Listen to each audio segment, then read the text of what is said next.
Outdoors-Delmarva covers everything outdoors, including real hunting and fishing situations involving wildlife. Now, we do our best each week to bring you tasteful content, but viewer discretion is advised. Now, enjoy the show. This is Outdoors-Delmarva, presented by Gateway Subaru. Higher standards.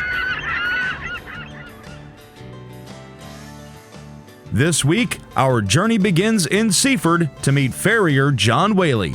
We head down the dusty trail to Southern Delaware Therapeutic Riding in Milton. Scorchy Taws takes us to a Dandy Farms in Greenwood. And we circle the wagons back to Seaford for riding lessons at Single Tree Stables. The Outdoors-Delmarva Equestrian Special starts right now. Welcome to Outdoors-Delmarva, the show dedicated to a commitment of conservation and to the community that makes Delmarva's outdoors such a hidden gem here in the Mid-Atlantic. My name is Jason Lee. And I'm Lauren Hitch, and this is Tucker. Now, Lauren, you look pretty good up there, but the fact hasn't escaped me that I'm in need of my own trusty steed. Well, don't worry, Jason. I've got you covered. There you go. Tucker Jr. This is Outdoors-Delmarva, presented by Gateway Subaru. Higher standards.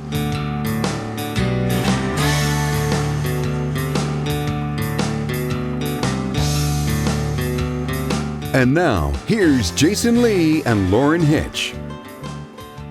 Jason, have you ever had a pedicure? No.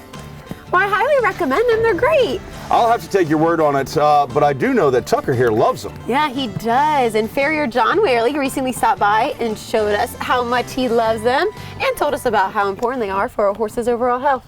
All the horses need their feet taken care of, but Tucker was needing some extra attention back in the winter. Had a little bit of founder a couple months back, and he's had some expansion in the white line, which is the line between the lamina between the hoof itself and the outer wall.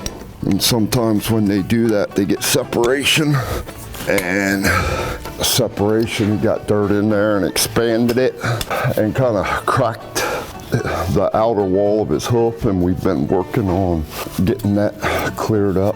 John has had a long relationship with Tucker, which is pretty important when it comes to taking care of the business end of an animal this big. Tucker has just always been a good boy since he was little a baby, but I started him under saddle as a 3-year-old, or well, 2.5. He's just always been a really nice boy. Little did I know he would ever end up at a police department, being a mounted unit.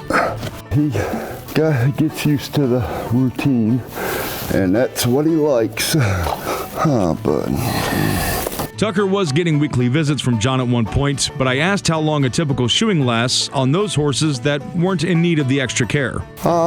6 to 8 weeks, usually. It's pretty well the average for most horses.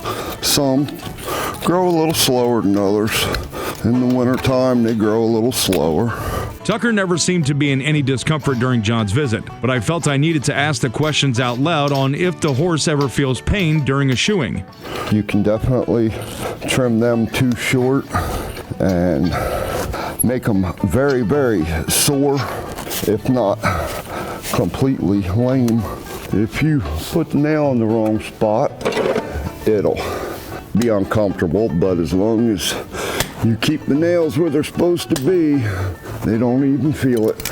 And if you have a horse or thinking about getting one, the old adage of "do not try this at home" rings loud, and it should ring often. Definitely leave it to a professional, someone that has the experience, because not something you want to do out of the blue.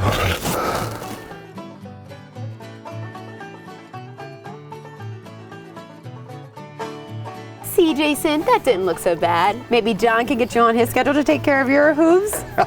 I'm going to file that one under highly doubtful. Still to come on the show, Scorchy Taws takes us to a Dandy Farms in Greenwood to meet a couple of new additions to the family. But up next, we head to Milton to introduce you to the folks of Southern Delaware Therapeutic Riding. Outdoors-Delmarva, presented by Gateway Subaru. We'll be right back.